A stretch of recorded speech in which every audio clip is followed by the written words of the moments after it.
Bismillahirrahmanirrahim. Peyğəmbərimiz sallallahu aleyhi və səlləm demişdir: yaşayışının çətinliyindən şikayət edən şəxs Rəbbindən şikayət etmiş sayılar. Bu dünyanın çətinliklərinə görə kədərlənən kəs Allaha qarşı qəzəblənmiş sayılar.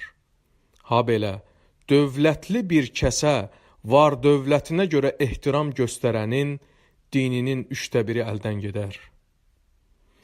Əbu Bakr Sıddiq radiyallahu anhu demişdir: üç şeylə əldə olunmaz.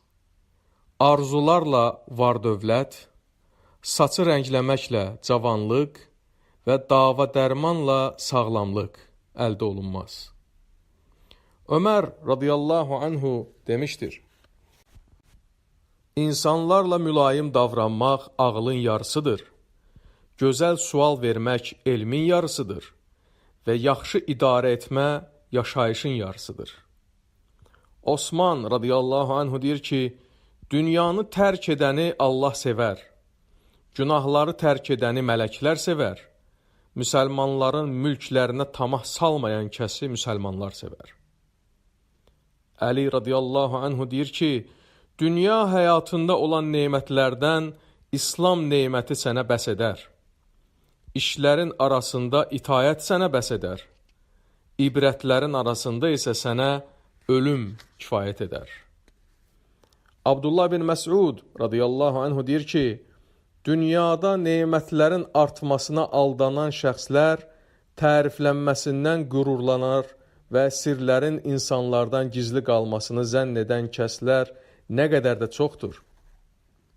Davud əleyhissalam demişdir: Zəburda belə vəhiy olunub ki, ağıllı şəxs yalnız 3 şeyə nail olmaq üçün çalışar: əbədi həyata hazırlıq, yaşamaq üçün zəruri olan gündəlik tələbatlar və halal olan ləzzətli nemətlər üçün.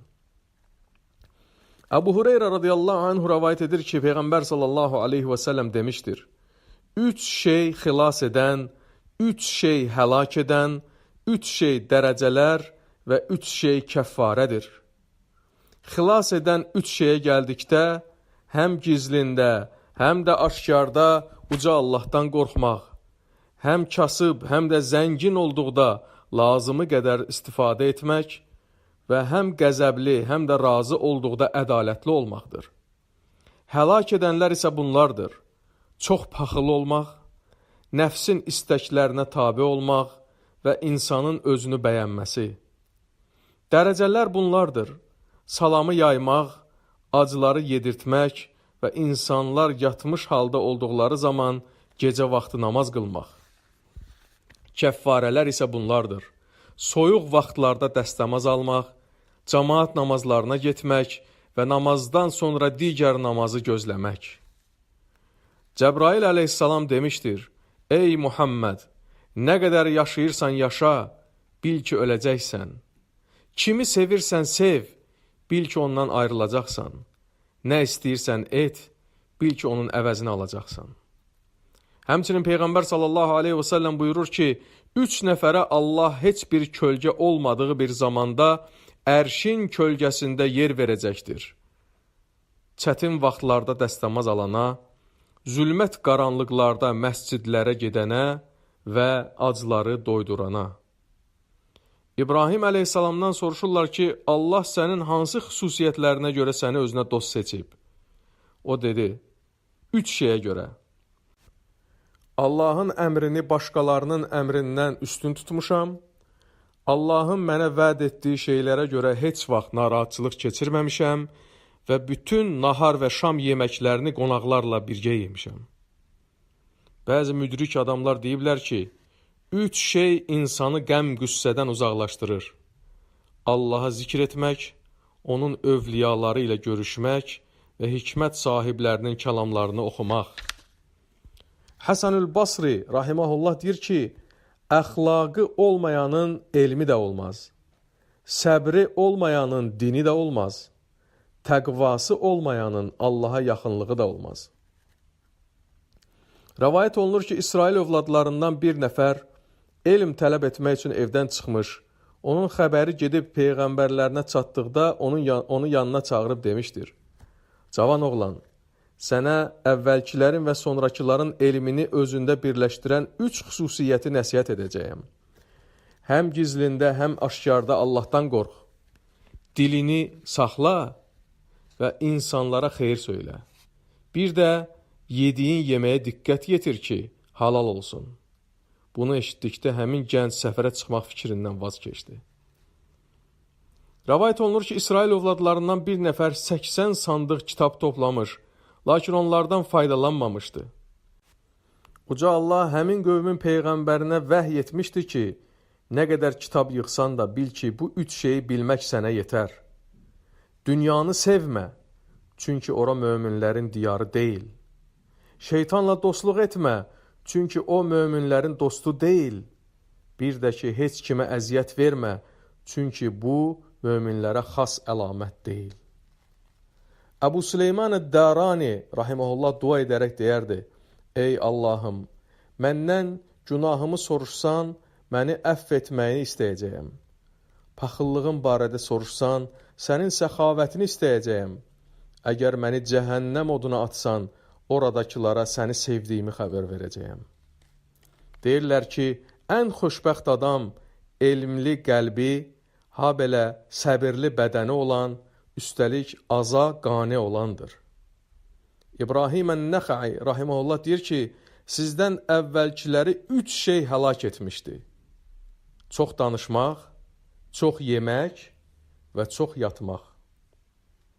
Yahya ibn Muaz Ər-Razi rahiməhullah deyir ki, sağ ikən dünyanı tərk edən kəsə, ölməmişdən əvvəl qəbrini düzəldən kəsə və Rəbbi ilə görüşməmişdən əvvəl onu razı salan kimsəyə cənnət olsun. İmam Əli radiyallahu anhu deyir ki, Allahın, onun peyğəmbərinin və övliyalarının yolunu getməyənin heç nəyi olmaz. Soruşdular ki, Allahın yolu nədir? Dedi, sirri gizlətmək. Soruşdular, peyğəmbərin yolu nədir? Dedi, insanlarla nəzakətlə davranmaq. Soruşdular, bəs övliyaların yolu nədir? Dedi, insanların əziyyətinə dözmək. Bizdən əvvəlkilər 3 şeyi nəsihət edərək yazardılar. Kim axirəti üçün çalışsa, Allah onun dini və dünyası üçün yetər. Kimin gizlindəki halı yaxşı olarsa, aşkarını da Allah yaxşı edər. Və kim Allahla arasını düzəldərsə, Allah da onunla insanların arasını düzəldər. Həmçinin Əli radiyallahu anhu deyir ki, Allah yanında ən yaxşı, nəfsinin yanında isə ən pis insan ol. İnsanlar arasında isə onlardan biri kimi ol. Yəni onlardan fərqlənmə. Deyirlər ki, Uca Allah Uzeyr aleyhissalama belə vəhy etmişdi. Ey Uzeyr, günah iş gördükdə, həmin günahın kiçikliyini deyil, kimə asi olduğunu düşün.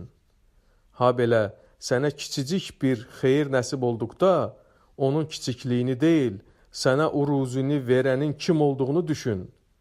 Sənə bir bəla üz verdikdə, insanlara şikayət etmə ki, mən də sənin əməllərindən mələklərə şikayət etməyim. Hatim el-Asam rahiməhullah deyir ki, hər səhər şeytan məndən soruşur ki, nə yeyirsən, nə giyinirsən, harada yaşayırsan? Mən də ona belə cavab verirəm. Ölümü yeyir, kəfən geyinir və qəbirdə yaşayıram. Peyğəmbər sallallahu aleyhi və səlləm buyurur ki, kim günahların kölgəsindən çıxıb itayətin izzətinə sığınarsa, Uca Allah onu mal dövlətsiz varlandırar. Ona ordusuz yardım edər və onu qohum əqrəbasız izzətləndirər. Rəvayət olunur ki, bir dəfə Peyğəmbər sallallahu aleyhi və səlləm səhabələrindən soruşur ki, səhəri necə qarşıladınız? Onlar deyirlər ki, Allaha iman gətirərək qarşıladıq. O dedi, imanınızın əlaməti nədir? Onlar dedilər, bəlalara səbr edir, rahatlığa şükür edir və qədərə razılığımızı bildiririk. Peyğəmbər sallallahu aleyhi və səlləm də buyurur ki, Kəbənin Rəbbinə and olsun ki, siz həqiqi möminsiniz. Allah bəzi peyğəmbərlərinə belə vəhy edib ki, məni sevərək, mənə qovuşanı cənnətimə daxil edərəm. Məndən qorxaraq mənə qovuşanı cəhənnəm odundan uzaqlaşdıraram. Məndən utanaraq mənə qovuşanın günahlarını mələklərə unutturaram. Abdullah bin Məsud radiyallahu anhu deyir ki, Allahın sənə fərz etdiyinə əməl et ən çox ibadət edən insan sayılarsan. Allahın haram buyurduqlarından çəkin, ən zahid insan olarsan və Allahın sənə ayırdığı ilə razılaş, insanların ən zəngini olarsan. Salih el-Mirqadi bir dəfə bir diyardan keçərkən deyir ki, hanı sənin əhalin, hanı səni inşa edənlər, hanı səndə sakin olanlar? Bu zaman bir səs gəlir ki, onların izi tozu kəsilib, cəsədləri torpağın altında çürüyüb və yalnız əməlləri onlarla birlikdə qalıb. Əli radiyallahu anhu deyir ki, istədiyin şəxsə hədiyyə ver, onun ağası olarsan. Kimdənsə nə isə istəsən, onun əsiri olarsan. Kiməsə nə isə verib almasan, onun kimi olarsan. Yahya ibn Muaz rahimehullah deyir ki, dünyanı bütünlükdə tərk etmək, onu bütünlükdə əldə etmək deməkdir.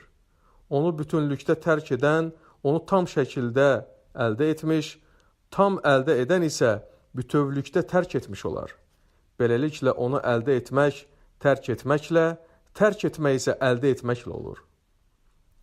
İbrahim əl-Ədhəm rahimehullahdan soruşurlar ki, zahidliyə nə ilə nail olmusan? O da cavabında deyir ki, 3 şeylə. Qəbri çox dəhşətli gördüm. Mənim isə heç bir sakitləşdirənim yoxdur. Yolu çox uzun gördüm. Mənim isə yetərincə azuqəm yoxdur.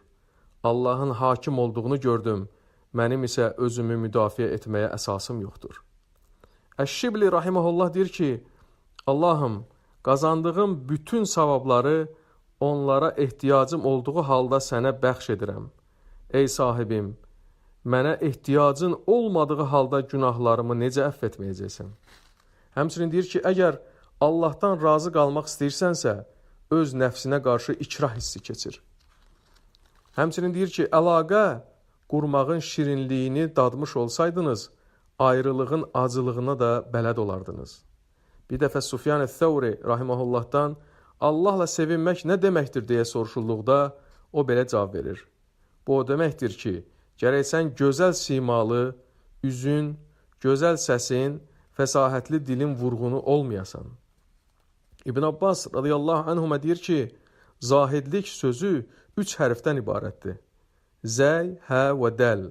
Zəy hərfi əbədi həyata tədarük, hə hərfi dində hidayət və nəhayət, dəl hərfi davamiyyətli şəkildə itayət anlamına gəlir. Həmçinin deyir ki, zəy hərfi zinətin tərk olunması, hə hərfi nəfsin istəklərini tərk etmək, dəl isə dünyanı tərk etmək mənasındadır. Hamid əl-Lifəf rəvayət edir ki, bir nəfər onun yanına gəlib, mənə nəsiyyət ver, dedi. O da ona, Quran kitabının üzü olduğu kimi, sən də öz dilinə üz çək, dedi. Adam soruşdu ki, dinə necə üz çəkmək olar? Dedi, tələb olunandan artıq danışma, tələb olunandan artıq dünyanı tərk etmə və tələb olunandan artıq insanlarla ünsiyyətdə olmağı tərk elə. Sonra da bil ki, zahidliyin 3 əsası hər növ haramlardan uzaqlaşmaq, böyüklü kiçikli bütün vacibləri yerinə yetirmək və dünyanı bütövlükdə tərk etməkdir. Loğman el-Həkimdən rəvayət olunur ki, bir dəfə o oğluna müraciət edib deyir ki, ey oğlum, insan 3 qismdən ibarətdir. Birinci qismi Allaha, ikinci qismi özü üçün, üçüncü qismi isə qurdular üçündür. Allah üçün olan qismə gəlincə o insanın ruhu, özü üçün olan əməlləri, qurdular üçün olan isə bədənidir. Əli radiyallahu anh deyir ki, 3 şey hafizəni gücləndirir və bəlğəmi yox edir. Misvak, oruç tutmaq və Quran oxumaq. Kə'bul Əhbar rahimehullah deyir ki, müminin 3 qalası var. Məscid, Allahı zikr etmək və Quran oxumaq. Bəzi müdrik adamlar deyirlər ki, 3 şey Allahın xəzinəsindəndir və Allah onları yalnız sevdiyi kəslərə bəxş edir. Kasıblıq, xəstəlik və səbr. Rəvayət edilir ki, İbn Abbas radiyallahu anhümədən soruşurlar ki, ən xeyirli gün, ən xeyirli ay və ən yaxşı əməl hansıdır? O deyir ki, ən xeyirli gün cümə günü, ən xeyirli ay Ramazan ayı və ən yaxşı əməl vaxtında qılınan 5 vaxt namazdır. 3 gün sonra xəbər gəlir, Əli radiyallahu anhüyə çatır və o deyir, əgər yer üzərindəki bütün alimlərə bu sual verilsəydi, İbn Abbasın verdiyi cavabı verə bilməzdi. Mənim fikrimcə isə ən xeyirli əməl uca Allahın səndən qəbul etdiyi əməl, ən xeyirli ay, səmimi qəlbdən tövbə etdiyin ay və nəhayət ən xeyirli gün isə dünyadan Allaha iman gətirmiş halda olaraq çıxdığın gündür. Deyiblər ki, Allah bir quluna xeyir istədikdə onu dində elmli, dünyada zahid və öz eyblərini görən edər. Peyğəmbər sallallahu aleyhi ve sellem buyurur ki, dünyamızdan mənə 3 şey sevdirildi. Ətir, qadın və gözümün nuru olan namaz. Bunu eşitdikdə Əbu Bakr radiyallahu anh deyir ki, doğru buyurursan ey Allahın Rəsulu, dünyadan mənə də 3 şey sevdirilib. Allahın Rəsulunun üzünə baxmaq, mal dövlətimi Allahın Rəsuluna xərcləməyim və qızımın Allahın Rəsulunda ərdə olması. Bunu eşidəndə Ömər radiyallahu anh deyir ki, doğru deyirsən ey Əbu Bakr, mənə də bu dünyadan 3 şey sevdirilib. Yaxşı işlərə dəvət etmək, pis işlərdən çəkindirmək və nimdaş paltar giyinmək. Sonra Osman radiyallahu anh deyir ki, doğrudur ey Ömər, mənə də dünyadan 3 şey sevdirilib. Acıları doydurmaq, ehtiyacı olanları geyindirmək və Quran oxumaq. Sonra Əli radiyallahu anh da deyir ki, düz deyirsən ey Osman, mənə də dünyadan 3 şey sevdirilib. Qonağa xidmət etmək, yay vaxtı oruç tutmaq və qılınc çalmaq. Bəzi hikmətli adamlar deyiblər ki, öz ağlını hər şeydən üstün tutan yolunu azar, mal dövləti hesabına varlanmaq istəyən ehtiyac içində olar və məxluqun vasitəsilə izzətlənmək istəyən zəlil olar. Həmçinin deyiblər ki, Allahı tanımaq 3 şeyin sayəsində olar. Uca Allahdan utanmaq, Allah üçün sevmək və Allah üçün razı qalmaq. Peyğəmbər sallallahu aleyhi ve sellem buyurur ki, tanımağın əsası sevgi, yəqinliyin əlaməti iffətli olmaq, ha belə yəqinliyin başında təqva və Allahın qədərindən razılıq durur. Sufyan ibn Uyeynə rahimehullah deyir ki, Allahı sevən onun sevdiyi kəsləri də sevər. Onun sevdiyi kəsləri sevən Allah üçün sevənləri də sevər. Onun üçün sevənləri sevən isə insanların onu tanımamasını istər. Peyğəmbər sallallahu aleyhi ve sellem buyurur ki, səmimi məhəbbət 3 şeydən bilinir.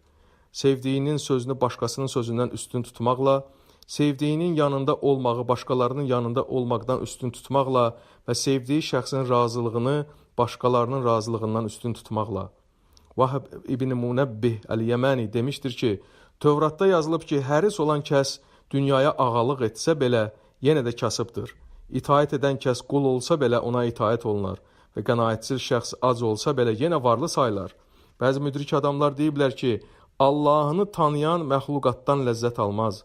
Dünyanın mahiyyətini dərk edən ona rəğbət bəsləməz və Allahın ədalətini dərk edənin üzərində Allah rəqiblər göndərməz. Yunus əleyhissalam deyir ki, qorxaq qaçar, istəyən axtarar və Allahla dostluq edən isə nəfsindən uzaq olar.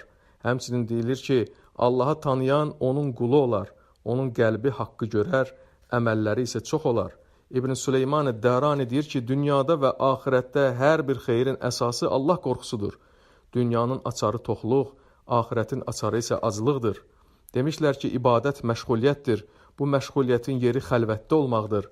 Sərmayəsi təqva, qazancı isə cənnətdir. Malik İbn Dinar rahimehullah da deyir ki, 3 şeylə 3 cür rəftar et ki, möminlərdən olasan. Təkəbbürlüyə təvazökarlıqla, hərisliyə qənaətlə və həsədə nəsihətlə.